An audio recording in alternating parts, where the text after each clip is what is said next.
Every morning, billions of people put on shoes without thinking twice. It's the most automatic ritual in the world. But somewhere in a cave in Oregon, there's a pair of sandals older than the pyramids. In the court of a French king, a pair of red heels once decided who counted as nobility and who didn't. And in 1917, a rubber soled canvas shoe designed for basketball would eventually become worth more per pair than some people's monthly rent. The shoe is one of humanity's oldest inventions and one of its strangest obsessions. I'm Aiden Thomas of Hidden History, and this is the story of how humanity learned to put their shoes on. This is the history of shoes.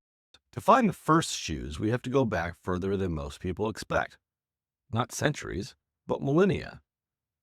In 1938, archaeologists digging through the Fork Rock Cave in the high desert of Oregon uncovered nearly 100 pairs of sandals woven from sagebrush bark. When they were finally radiocarbon dated in 1951, the results were startling. These sandals were over 10,000 years old, making them the oldest known footwear on Earth. They had been preserved almost by accident, sealed under a layer of volcanic ash from an eruption of Mount Mazama, the same eruption that created what's now Crater Lake. Some of the sandals still show mud caked into the fibers. One even has scorch marks from a fire, thousands of years old. These weren't ceremonial objects, they were work boots.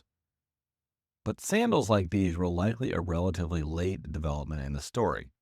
Scientists studying the shape of ancient foot bones have found evidence that humans were wearing some kind of foot covering as far back as 40,000 years ago, long before any actual shoe had survived to be found. The clue is in the toes. When humans walk barefoot, their smaller toes develop thicker, stronger bones to grip the ground.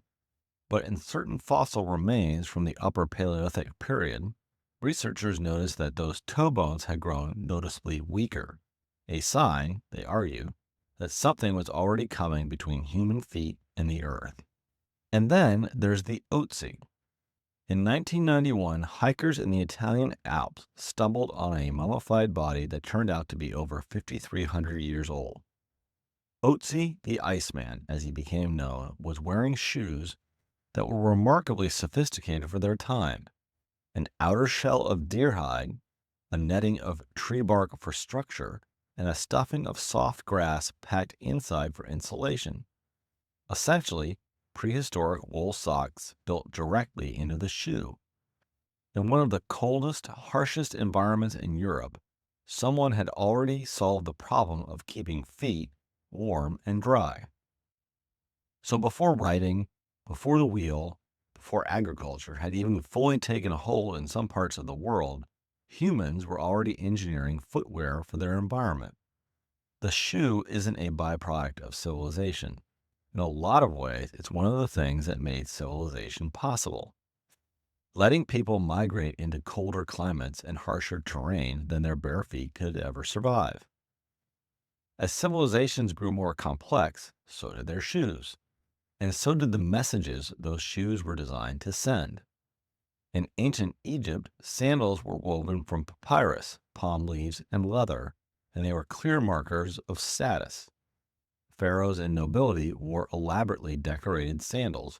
Some found in royal tombs were covered in gold, while servants and laborers often went barefoot or wore the simplest reed versions. Tutankhamun himself was buried with dozens of pairs, including sandals decorated with images of bound captives on the soles, so that with every step, the pharaoh would symbolically walk over his enemies. In Mesopotamia, mountain-dwelling populations developed soft leather boots suited to rocky, uneven terrain, while people in the flatter regions stuck with simple sandals, a reminder that shoe design from the very beginning was really a response to geography. But it was Rome that turned footwear into a full-blown system of social classification. The Roman military standardized the caliga, a heavy sandal boot with a thick, hobnailed sole designed to let soldiers march up to 25 miles a day across every kind of terrain the empire threw at them, from Scottish mud to Middle Eastern sand. Roman citizens, meanwhile, wore an entirely different category of shoes called the calceus, and Roman law was explicit about it. Only citizens were legally permitted to wear certain styles, while enslaved people and foreigners were restricted to others. Even the color of your shoe could indicate your rank. Senators reportedly wore shoes with a distinctive strap arrangement that marked their status at a glance. By this point in history, a shoe was never just a shoe. It was already a badge, one that told everyone around you exactly where you stood in society. If you want proof that fashion has always been a little bit ridiculous, look no further than the Poulaine. Originating in Poland in the mid-1300s and sweeping across Europe after Richard II of England married Anne of Bohemia in 1382, the Poulaine was a shoe defined by one extreme feature: a toe so long and pointed that some versions extended more than half a foot beyond the wearer's actual foot. To keep the point from collapsing, people stuffed the tip with moss, wool, or horsehair. Some of the most extravagant versions had to be tied to the wearer's knee with little chains just so the person could walk. And people absolutely could not stop wearing them. The longer and pointier your shoes, the higher your apparent status, which meant the trend spiraled further and further out of control until authorities had to step in. The Catholic Church had actually banned pointed shoes for clergy all the way back in 1215, calling them symbols of vanity. By the 1400s, kings were getting involved too. In 1463, England's Edward IV passed a law limiting toe length to 2 inches for commoners. 2 years later, he tried to ban the style outright. It wasn't just about vanity either. It turns out those shoes were genuinely bad for you.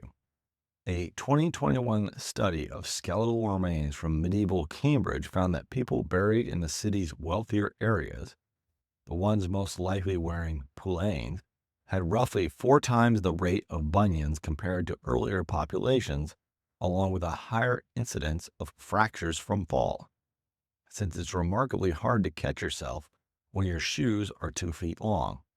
The Poulaine eventually faded out by the 1480s, but the impulse behind it never really went away. 600 years later, people would be lining up overnight and risking real physical danger for a different kind of extreme shoe. The details changed. The instinct to signal status through how absurd your footwear could get away with being really didn't. Here's something that surprises most people. The high heel wasn't invented for women. It wasn't invented for fashion at all. It was invented for war. Historians trace the high heel back to Persian cavalrymen in the 10th century. Persian horse archers needed a way to keep their foot locked securely in the stirrups while they stood up and fired arrows backward at a full gallop, a maneuver that required real stability. A raised heel did exactly that, hooking into the stirrup and keeping the rider anchored. It was pure military engineering. The style migrated west when European nobility, fascinated by Persian horsemanship, began adopting elements of Persian dress, including the heel. And nobody embraced it more theatrically than Louis XIV of France. Standing around 5'4", Louis had shoes made with dramatically raised heels, often dyed a rich red using an expensive process that made the color a literal mark of wealth. These became known as Louis heels, and for a while, wearing red heels in the French court was essentially a visual permission slip. You were either aristocracy or you weren't allowed anywhere near those shoes. For roughly a century, heels were a men's fashion statement, a way of aristocratic men to visually assert height, power, and status all at once. But as the French Revolution approached, aristocracy became something you very much did not want to be visually associated with. Heels, along with powdered wigs and other symbols of the old order, fell out of male fashion almost overnight. Women, however, kept wearing them, and over the following century, the heel was gradually recoded as an item of feminine fashion rather than aristocratic male power. The heel kept evolving from there. After World War II, French designer Roger Vier helped popularize the stiletto, a heel reinforced with a thin steel rod so it could get impossibly narrow without snapping. And by the mid-20th century, the high heel had completed its journey from battlefield equipment to boardroom and red carpet fashion. A shoe built to keep a soldier locked into his stirrup ended up 1,000 years later as one of the defining symbols of glamour. For most of human history, shoes were made one pair at a time, by hand, usually by a local cobbler who knew your feet personally. That entire system changed in the 19th century, and it changed because of rubber. In 1839, an American inventor named Charles Goodyear discovered vulcanization almost by accident. After years of failed experiments that had landed him in debtor's prison more than once. By heating rubber with sulfur, he found a way to make it durable, elastic, and weatherproof instead of brittle in the cold and gummy in the heat. It was a transformative material for the entire Industrial Revolution. And for shoes specifically, it opened the door to soles that could be mass-produced instead of hand-cut and stitched. Around the same period, mechanized shoemaking took off. Factories introduced sewing machines adapted specifically for leather, and for the first time, shoes could be produced in standardized sizes at mass scale at a fraction of the previous cost. This was the moment footwear stopped being a craft available mainly to those who could afford a personal collar and started becoming a mass consumer product available to nearly everyone. But mass production hadn't yet solved every problem, including one so basic that almost nobody today realizes it was ever a problem at all. It's 1815, and you're a soldier in Napoleon's army. You've marched 500 miles across Europe. Your feet are bleeding. Your boots have worn through at the heel. And here's what your commanding officer could have told you, and it would have been true. There is no left boot, and there is no right boot. There never has been. What you're wearing, what nearly every soldier in nearly every army on earth is wearing, is a straight piece of leather, identical on both sides, shaped for neither foot in particular. That's not an exaggeration for effect. For roughly 200 years, Western shoemakers built shoes straight, mirror identical, so a single lath or wooden foot-shaped mold could produce both the left shoe and the right one. It hadn't always been this way. Some medieval shoemakers had shaped footwear to individual feet. But once heeled shoes came into fashion in the late 1500s, cutting a properly mirrored pair became slower and harder to do at speed, and manufacturers largely abandoned the idea in favor of volume. People just swapped their shoes between feet to even out the wear, and soldiers were still being formally ordered to alternate boots, foot to foot, day by day, as late as 1800. So who fixed it and when? Some shoe historians credit a Philadelphia bootmaker named William Young with taking the first real steps towards shaping shoes specifically for the left and right foot. But it wasn't an overnight fix, and it wasn't really solved for decades. Straight-laced shoes stayed common in American factories well into the 1890s because differentiating a left and right shoe by hand slowed production down, and no fast, cheap machine yet existed that could cut mirrored pairs at scale. The real fix didn't arrive until a duplicating lathe was developed that could carve up to 1,000 matched left and right laths a day, finally making foot-shaped, foot-specific shoes the industry standard right around the turn of the 20th century. Put plainly, the idea of a shoe that actually matches the shape of your foot is, historically speaking, barely 103 years old. Your average living great-great-grandparent might have spent their entire childhood wearing shoes that fit neither foot particularly well. While shoemakers were busy failing to solve left and right, one part of the shoe had already been quietly working since the very beginning: the lace. The oldest known shoes weren't just laced. Lacing may be older than the eyelet itself.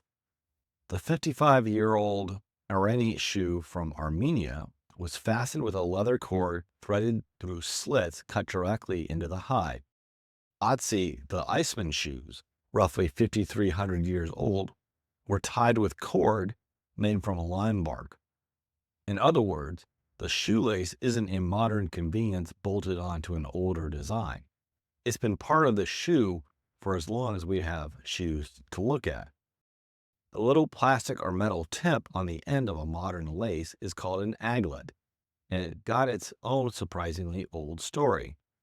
Long before there were buttons, aglets, made of metal, glass, or carved stone, capped the end of the cords and ribbons people used to fasten clothing.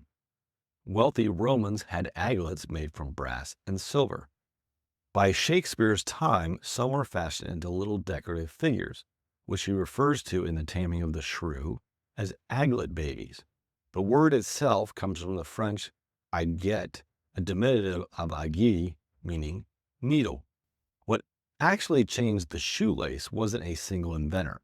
It was the same industrial machinery that was transforming the rest of the shoe. Metal eyelets, punched and set by machine instead of by hand, made lacing faster and far more durable. And in the 20th century, the plastic aglet you snap on the end of a modern lace became a fully mechanized process. Machines wrapped plastic tape around the raw end of the cord and melted into place with heat, thousands of times a minute. The most overlooked part of the shoe turned out to be one of its oldest technologies and one of the last to get a real upgrade. It was called lasting. A shoe is made in two main pieces: the upper, the part that wraps around your foot, and the sole, the flat piece on the bottom. Lasting is the process of pulling the upper over a wooden foot-shaped form called a last, stretching it precisely taut, and permanently attaching it to the sole. It sounds mechanical. It wasn't. Every piece of leather stretched differently. Every curve required judgment. Every shoe was slightly different. A skilled hand laster could produce 50 pairs in a 10-hour day, and that was considered exceptional. Every engineer who had tried to build a machine to replace this process had failed. Some spent years on it. The problem was widely considered by every expert in the industry to be unsolvable. Ernst Matzeliger was not supposed to be the one who solved it. He was born in 1852 in Paramaribo, in what is now Suriname, the son of a Dutch father and a mother of African descent who had been enslaved. He left home at 19 with almost nothing, worked as a ship's mechanic crossing the Atlantic, and eventually made his way to Lynn, Massachusetts, then the shoe capital of America. He took a job on the factory floor. He watched the hand lasters work. He studied every motion, and he became obsessed. Every night after his shift in his small boarding house room, with almost no formal engineering education, by candlelight, he taught himself mechanical drafting. He built prototypes from wooden scraps and wire. He failed, he rebuilt, he failed again. When he finally submitted his designs to the patent office, the examiner rejected the drawings outright. They were too complex to be understood from paper alone. Matzeliger had to travel to Washington, D.C. to physically demonstrate to the patent examiners that the machine he had drawn actually worked. On March 20th, 1883, Ernst Matzeliger was awarded patent number 274,207. An automatic shoe lasting machine that could produce between 150 and 700 pairs of shoes per day. That was up to 14 times what the best human laster in America could do. Within a decade, shoe prices across the country had dropped by roughly half. For the first time in human history, ordinary people, working people, could afford more than one pair of shoes, could afford to replace them, could afford for the first time to choose. Matzeliger was paid for what he built. The company formed to manufacture his machine gave him a substantial stake in its own stock, but he didn't live to see what that stock would become. Yet Ernst Matzeliger died on August 24th, 1889, of tuberculosis. He was only 36 years old. The rubber sole that Goodyear made possible eventually gave rise to something entirely new, a shoe built not for status, but for speed. The first rubber-soled shoes actually showed up in the 1860s designed for croquet, where a soft sole meant players couldn't tear up the lawn. Tennis picked up the idea next, and rubber-soled shoes became a marker of the leisure class who had time for lawn sports in the first place. But the real turning point came in 1891 when basketball was invented in Springfield, Massachusetts, creating sudden demand for a shoe that offered traction and support indoors on hardwood. Converse answered that demand with the All-Star in 1917. A basketball player named Chuck Taylor became such an enthusiastic promoter of the shoe, touring the country, running clinics, personally pitching it to teams, that Converse put his name on it in 1932. And the Converse Chuck Taylor All-Star went on to become the best-selling basketball shoe in American history for decades. For most of the 20th century, sneakers stayed mainly in the world of actual sports. That changed in the 1970s and 80s. Jogging and aerobics became a nationwide craze. Suddenly, ordinary people, not just athletes, needed athletic shoes for everyday use. And companies like Reebok surged by capturing the booming, largely female aerobics market with shoes like the Freestyle. Nike, still playing catch-up in that category, was about to make a bet that would change everything.